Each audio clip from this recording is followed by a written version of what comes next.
ఏదో శీఘ్రంగా కంప్లీట్ చేసి మరి మన శాసనసభ్యులు గారికి వీళ్ళు ఫైల్ను అప్పచెప్తే మన శాసనసభ్యులు గారు మరి అక్కడ చాలా కృషి చేసి మా మండలంలో మరి పెళ్లి చేసుకున్నటువంటి ప్రతి ఒక్క కుటుంబానికి తొందరగా చెక్కులు ఇప్పించినందుకు మీకు ప్రత్యేక కృతజ్ఞతలు తెలియజేస్తా ఉన్నాను. మరి మనం ముఖ్యంగా ఇప్పుడు రైతు బంధు కూడా తొందరగానే కంప్లీట్ చేపించి ఏదైతే తల్లిదండ్రులు పెళ్లి చేస్తారో వాళ్లకు చెక్లు తొందరగా ఇవ్వాలని బార్ కలెక్టర్ గారికి కానీ గవర్నమెంట్ కానీ కోరుకోవడం జరుగుతుంది. ఈ షాదీ ముబారక్ కళ్యాణ లక్ష్మి చెట్లు అంటే అవసరం ఉన్నది పెళ్లి అయిన తర్వాత అప్పుల బాధ కావద్దు అని ఈ ఏదైతే పాత గవర్నమెంట్ నుంచి కంటిన్యూగా ఈ చెట్లు వస్తున్నాయి. కానీ ఈ ప్రభుత్వము అంటే నేను కూడా ప్రభుత్వంలోనే ఉన్నాను. తులం బంగారు ఇస్తానని చట్టసభలో మీరు ఇప్పుడు దాకా 4 మాటల అసెంబ్లీ జరిగింది. ఆ అసెంబ్లీలో మేము ప్రతిపక్ష నాయకులుగా సార్ మీరు ఏదైతే హామీలు ఇచ్చారో 4 గ్యారెంటీలు 420 హామీలు కొన్ని పూర్తిగా చేసింది, కానీ మాట ఇచ్చింది 18 నెలలయా పూర్తిగా చేయలేదు. మీరు మాట్లాడింది తప్పక చేయాలని చెప్పడం జరిగింది. సరే రుణమాఫీ చేస్తాను 2 లక్షలని చెప్పడం జరిగింది. 2 లక్షల రుణమాఫీ 35-40% మందికి రుణమాఫీ అయింది. 60% మందికి ఇంతవరకు రుణమాఫీ కాలేదు. దయచేసి ఎవరికి రుణమాఫీ కాలేదు వాళ్ళ చేతులు చెప్పండి. ఎవరికి చేతులు రుణమాఫీ కాలేదు అంటే మేము కూడా అసెంబ్లీలో సార్ 2 లక్షలు లేకుంటే ₹1,00,000 ఇవ్వండి కానీ అందరికీ చేయండి అని చెప్పడంతో మేము ఇచ్చేసామని మన గౌరవ ముఖ్యమంత్రి గారు అంటారు. ఈ వేదిక మీద చర్చిస్తాం. మీరు ఎందరికి ఇచ్చారో ఎందరికి ఇవ్వలేదని అన్నను కూడా ఆయన మేము ఇచ్చేసామని అంటారు. సరే ఇచ్చింది ఇక రుణమాఫీ కానీ అది ప్రకటన పడుతుంది. ఒక్క డేబుల్ కూడా వస్తుంది. రైతు భరోసా ఆపరేషన్ చేసేది మనం గౌరవపడుతున్నాం.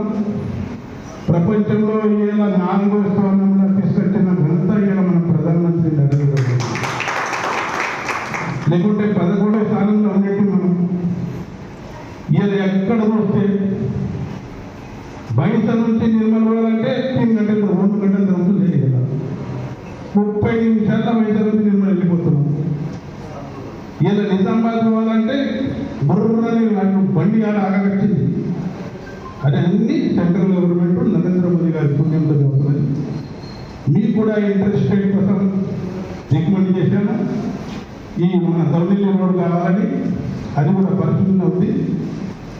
మన డిగ్రీ కాలేజ్ గురించి గతరామాన చెప్పడం జరిగింది. ఖచ్చితంగా దానికోసం ప్రభుత్వంలో ప్రయత్నం చేద్దాం. ఇప్పుడైతే డేట్ లేదు, నెక్స్ట్ ఇయర్ కోసమేది ప్రయత్నం చేస్తామని సభాముఖంగా తెలియజేస్తున్నాను. అంగాం రోడ్డు గురించి వాస్తవంగా 2,25,00,000తో ఈ బీటీ రోడ్ శాంక్షన్ అవుతుందని టెండర్ కూడా అయింది. కానీ పని చేసేటప్పుడు వారికి పాత పేమెంట్ రాలేదని వాడు పని పెండింగ్లో పెట్టాడు. ఎన్నో మాటల చెప్పినా కూడా సార్ పేమెంట్ లేదని అంటున్నారు. ఇక కాంట్రాక్టర్ అయితే మీకు అందరూ కొడుతూ మన దగ్గర ముంగట్టి ఉంటాడు పెద్ద కాంట్రాక్టర్ మనకుంటారు. కాంట్రాక్టర్ దగ్గర డబ్బులు రాకచ్చినాయి, కాంట్రాక్టర్లు పని చేయకొచ్చిండ్రు. ఈ పరిస్థితి ఉంది. అయినా కూడా గజరామన్నకు అంగం మీద చాలా ప్రేమ ఉన్నది. ఎప్పుడు పెడితే అంగం అంటాడు, లేకుంటే ఎక్కువ చెరువు అంటాడు. డిగ్రీ కాలేజ్ అంటాడు. ఖచ్చితంగా ఆ రోడ్డు కూడా దసరా తర్వాత కాంట్రాక్టర్కు చెప్పి చాలా చెప్పిద్దాం అని చెప్తూ మన తర్వాత కూడా ఇయ్యకుంటే ఇప్పుడు బస్ ఫ్రీ చేసాము. అమ్మలు చాలా సంతోషంగా మన దైక కమ్మి కావాలంటే పెద్ద గురు అని పోతున్నాను, నేను కోరుతున్నాను. బయటలేమో నిజామాబాద్ హైదరాబాద్ పోతున్నారు. పాపం మన మగమంది ఇంటికంటే కూర్చుంటున్నాం లేదా, మీరు ఇంటికంటే కూర్చుంటుండి మేము అంగడి చేసుకొస్తాం అంటున్నాం.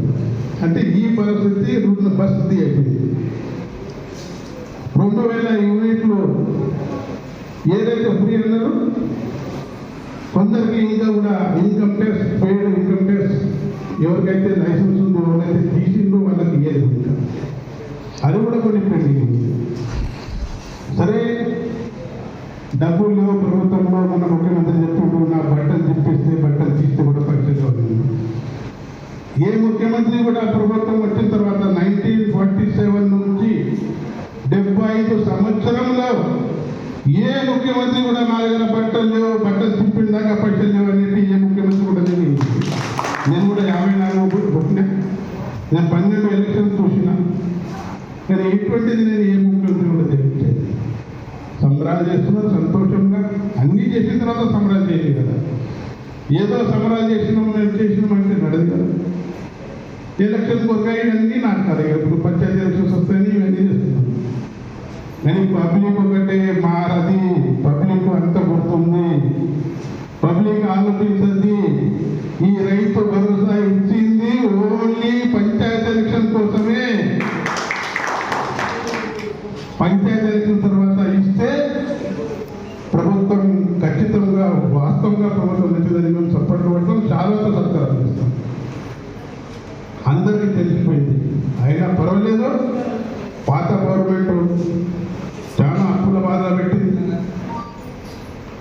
అప్పుల బాధ పెట్టిన తర్వాత కూడా ఏదో డగ్గా ఇస్తున్నాడు, ఎక్కడికెళ్ళి అప్పులు తీసుకుంటున్నాడు. కేంద్ర ప్రభుత్వం అడుగుతుంది. ఎమ్మెల్యే గారి ప్రోత్సాహంతో లేట్ లేకుండా తొందరనే 1.5 మంత్ లోపల ఇవ్వడం జరుగుతుంది. సార్ మీకు ప్రత్యేక ధన్యవాదాలు ఎమ్మెల్యే గారికి.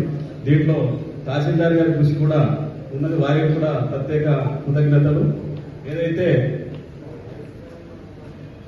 ప్రభుత్వం 9,000 కోట్ల నుంచి రైతు బంధు ఇచ్చింది, వాళ్ళకు కూడా మా తరఫున ధన్యవాదాలు చెబుతూ, మరి మాది ఒక చిన్న వినపం అనుకోండి, డిమాండ్ అనుకోండి. మాకు అన్ని పార్టీలకు మేనిఫెస్టో భగవద్గీతతో సమానం అంటారు. పార్టీలకు మేనిఫెస్టో పెట్టినప్పుడు 7,500 రూపాయలు రావాలి. అసలు ఒక రైతుగా మాట్లాడుతున్నది. ఒక ఎకరానికి 7,500 రూపాయలు అన్నారు. మరి ఒకసారి 5,000 ఇచ్చారు, 1,500 ఇవ్వాలి. 2023, 24, 25 సంబంధించి రబ్బీ కానీ వానాకాలం పంట 2 పంటల పైసలు రాలేదు సార్. 15,000, ఇవి 1,500. మొన్న 6,000 ఇచ్చారు, ఇంకా 1,500. దాదాపు మాకు 19,000 ఎకరానికి బాకీ ఉన్నది. దయచేసి ప్రభుత్వం మా రైతులది గోడు తీసుకొని ఈ ఎకరాల 19,000 రూపాయలు కూడా ఒకవేళ ప్రభుత్వం దగ్గర నిధులు లేక ఆపింది అనుకుంటున్నాం. సరే సంతోషం. ఎట్లయితే ఉద్యోగులకు డిఏ బాకీలు ఉంటే ఒక్కొక్క డిఏ ఇచ్చుకుంటూ పోతున్నారో మా రైతులకు కూడా పైసలు ఏదైతే బాకీ ఉన్న 19,000 ఇవ్వాలని మనవి ప్రభుత్వం లేదా విన్నపం లేదా డిమాండ్ అనుకోవాలని చెప్పి కోరుతూ ఈ అవకాశం చేసేది లేదు. రైతు భరోసా, రైతు బంధు వెళ్ళి Rythu Bharosa 9th December 9వ December రోజు 2023లో మేము శాసనసభ్యులుగా ప్రమాణ స్వీకారం చేశాము. ముఖ్యమంత్రి గారు మన ముఖ్యమంత్రి అని ప్రమాణ స్వీకారం చేశారు.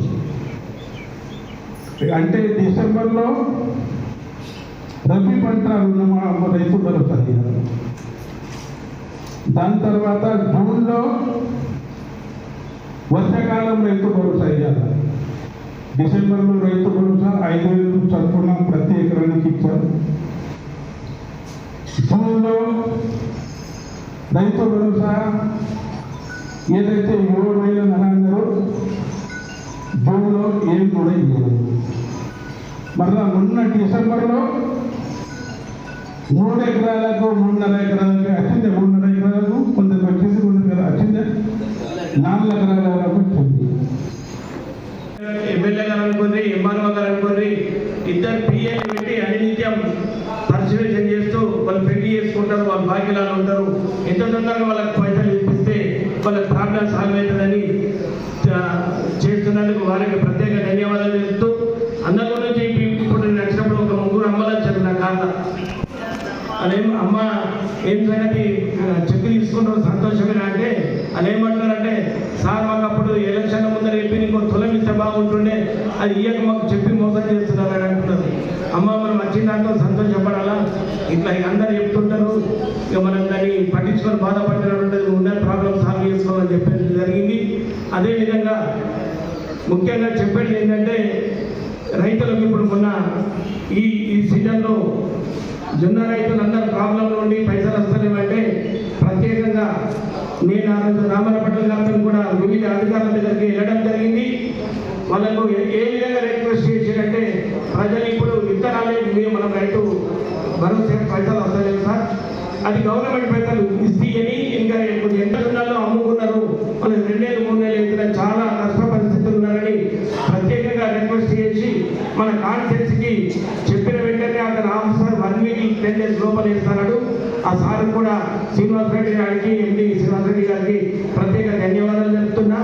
అదేవిధంగా అనినిత్యం రైతుల కొరకు రైతుల సమస్యల మీద పటేల్ గారు, సొసైటీ చైర్మన్ గజరాం గారు, మాజీ ఎంపీ అన్న గజరాం గారు, మాజీ సర్పంచ్లు, మాజీ ఎంపీటీసీలు, కుండాల పూర్వపర్లము మండలం నుంచి వచ్చిన చిన్నారెడ్డి అన్న గారు, అదేవిధంగా మార్కెట్ పటేల్ గారు, సొసైటీ చైర్మన్ గజరాం గారు, మాజీ ఎంపీ అన్న గజరాం గారు, మాజీ సర్పంచ్లు, మాజీ ఎంపీటీసీలు, కుండాల పూర్వపర్లము మండలం నుంచి వచ్చిన చిన్నారెడ్డి అన్న గారు, అదేవిధంగా